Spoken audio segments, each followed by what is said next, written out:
ভয় ভয়ে জিনিসটা আসলে কি? মনের ভুল নাকি মস্তিষ্কের রাসায়নিক বিক্রিয়া? কিন্তু এমন কিছু মুহূর্ত আসে যখন বিজ্ঞান হার মেনে নেয়, যুক্তি থমকে দাঁড়ায় অন্ধকারের দরজায়। উত্তরবঙ্গের ডুয়ার্সের গভীরে কুয়াশার চাদরে ঢাকা এক অভিশপ্ত বাড়ি মায়ামহল, যেখানে বাতাস ভারী হয় পুরনো পাপের গন্ধে। আজকের গল্পে এক যুক্তিবাদী গোয়েন্দা মুখোমুখি হবে এমন এক রহস্যের, যা রক্ত চায়, যা প্রাণ চায়। তান্ত্রিকের অভিশাপ নাকি মানুষের লোভ? আজকের নিবেদন রোমহর্ষক অতি প্রাকৃত থ্রিলার কাল ভৈরবের অন্তিম চিৎকার।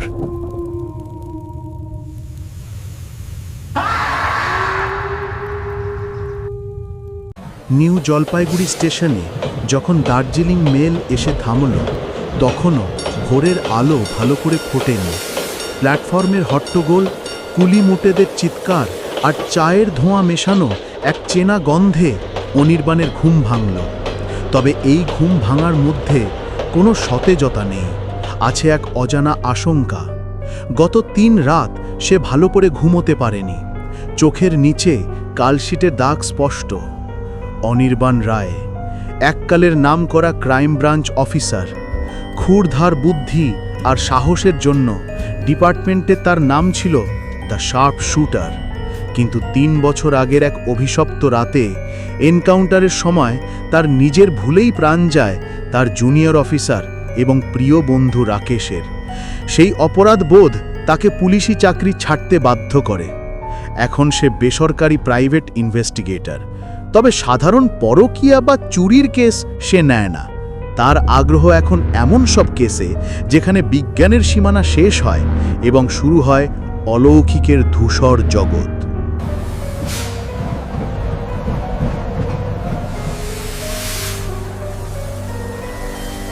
ট্রেন থেকে নেমে একটা ভাড়ার জিপ ঠিক করতে তার বেশি সময় লাগলো না। গন্তব্য কুয়াশাগড়। নামটা শুনেই ড্রাইভার ছেলেটা একটু থমকে গিয়েছিল। কুয়াশাগড় যাবেন স্যার? মায়ামহলে? ছেলেটার নাম মদন, স্থানীয় নেপালি যুবক। অনির্বাণ সিগারেট ধরাতে ধরাতে বলল, কেন, যেতে অসুবিধে আছে? মদন মাথা চুলকে বলল, অসুবিধে নেই স্যার, কিন্তু জায়গাটা ভালো না।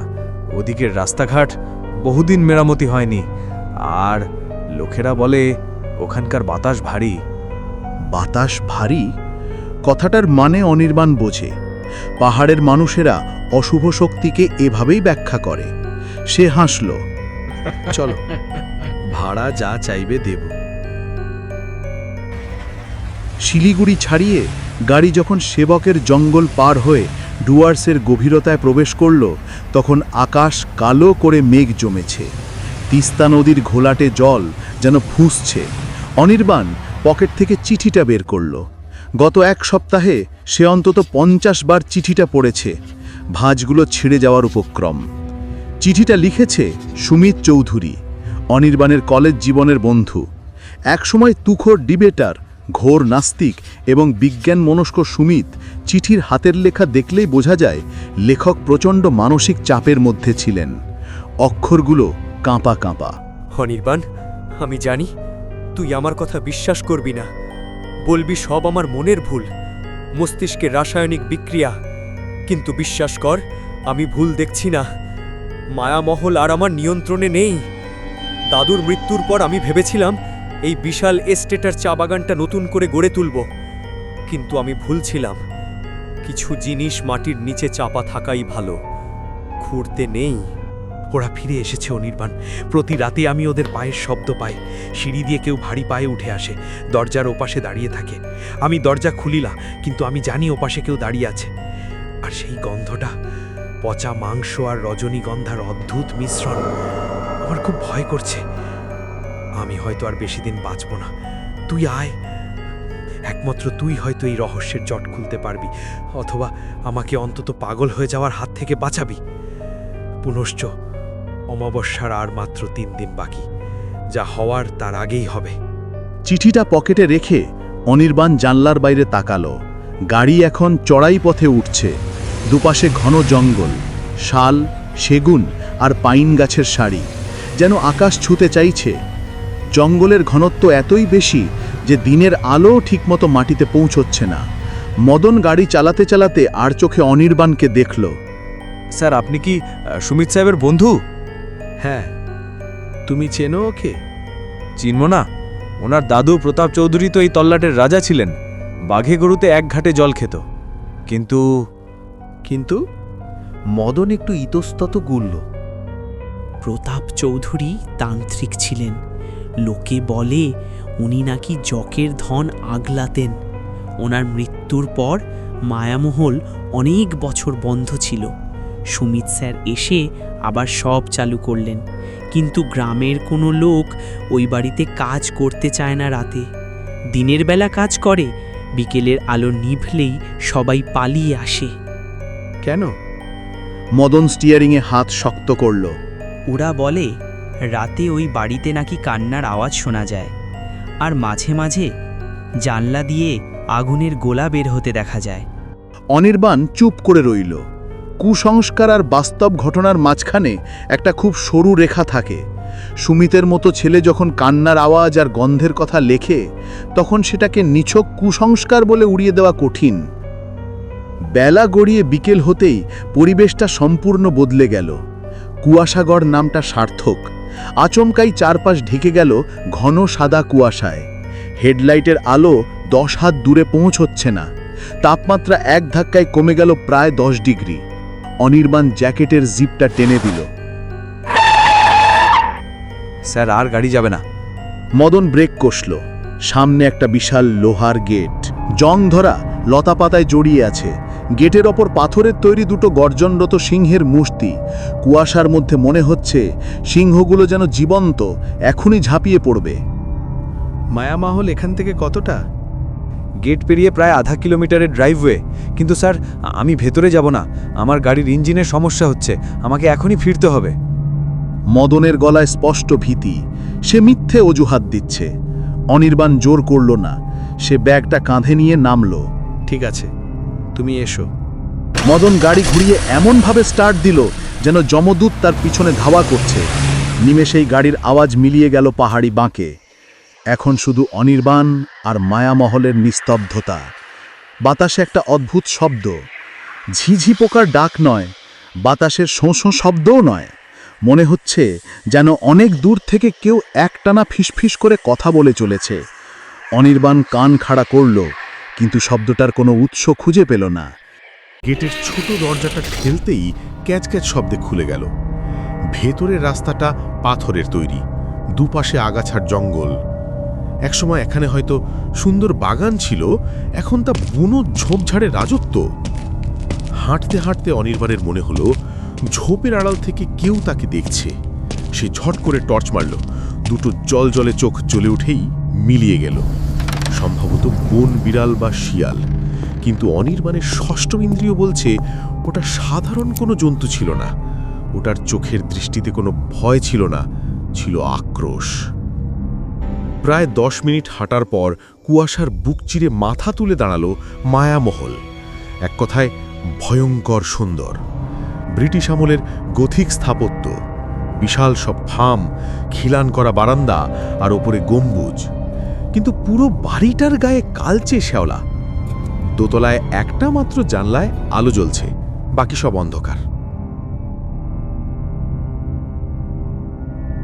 অনির্বাণ মূল দরজার সামনে দাঁড়ালো। দরজার কড়াটা পিতলের তৈরি, একটা রাক্ষসের মুখের আদলে। সে কড়া নাড়ল। শব্দটা মায়ামহলের ভেতরে প্রতিধ্বনিত হল।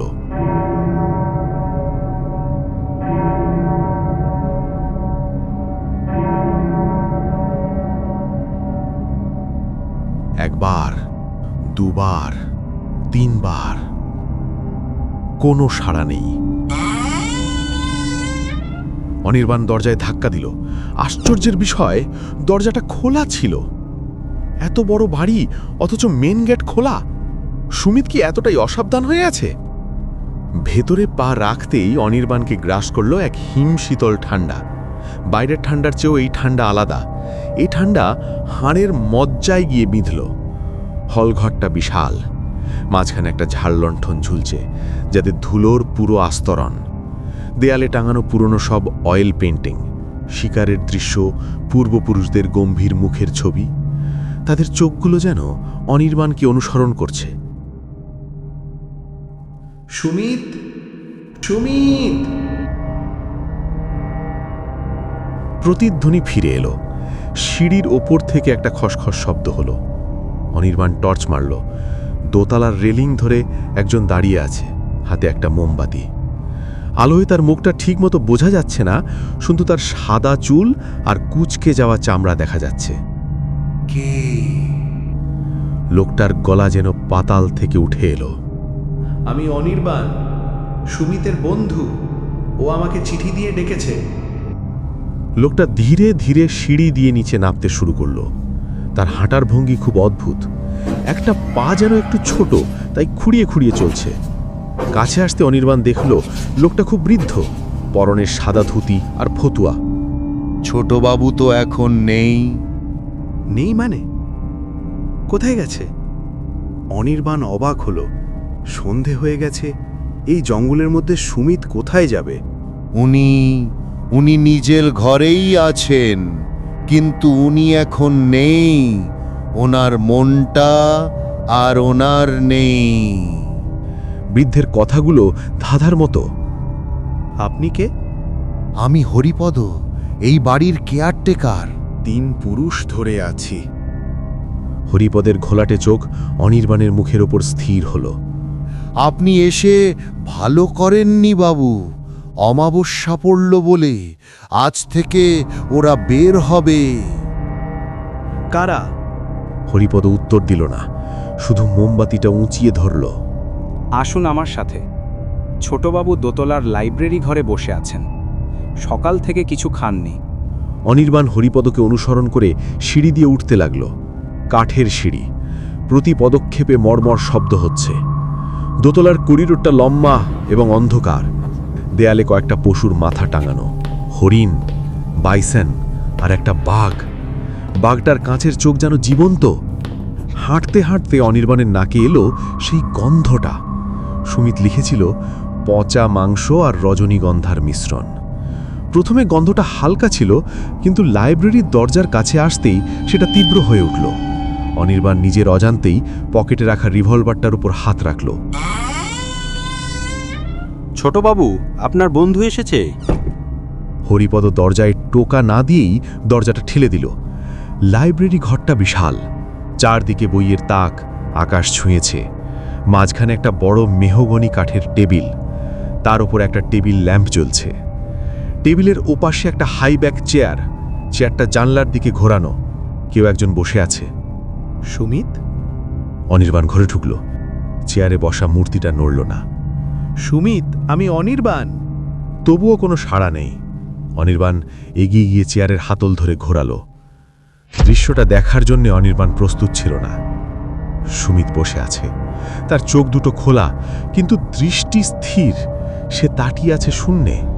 তার মুখের চামড়া ফ্যাকাশে সাদা, কিন্তু সবচেয়ে ভয়ঙ্কর হলো তার হাত দুটো। সে নিজের 2 হাত দিয়ে নিজের গলাটাকে এমনভাবে চেপে আছে যেন সে নিজেকেই শ্বাসরুদ্ধ করে মারার চেষ্টা করছিল। আর তার হাতের নখগুলো নিজের গলার মাংসে গেঁথে আছে। রক্ত চুইয়ে পড়ছে তার শার্টের ওপর। ও গড! অনির্বাণ দ্রুত পালস চেক করল। খুব ক্ষীণ, কিন্তু বেঁচে আছে। হরিপদ বাবু, জলদি জল আনুন আর ডাক্তার ডাকুন। অনির্বাণ চিৎকার করে উঠল, কিন্তু পেছনে কোনো সাড়া নেই। অনির্বাণ ঘুরে তাকালো, দরজায় কেউ নেই। হরিপদবাবু উধাও, করিডোর সম্পূর্ণ ফাঁকা। ঠিক তখনই জানলা দিয়ে এক ঝলক বাতাস এলো, আর তার সাথে লাইব্রেরির কোণ থেকে ভেসে এলো একটা ফিসফিসে শব্দ। কোনো মানুষের গলা নয়, যেন অনেকগুলো গলার সমষ্টি। এসেছো, আমরা তোমার জন্য অপেক্ষা করছিলাম। বাতিটা দপ করে নিভে গেল। দ্বিতীয় পর্বে আমরা দেখব অনির্বাণ কিভাবে এই পরিস্থিতির মোকাবেলা করে, সুমিতের এই অবস্থার কারণ কি, এবং মায়ামহলের আসল রহস্যের প্রথম সূত্রপাত।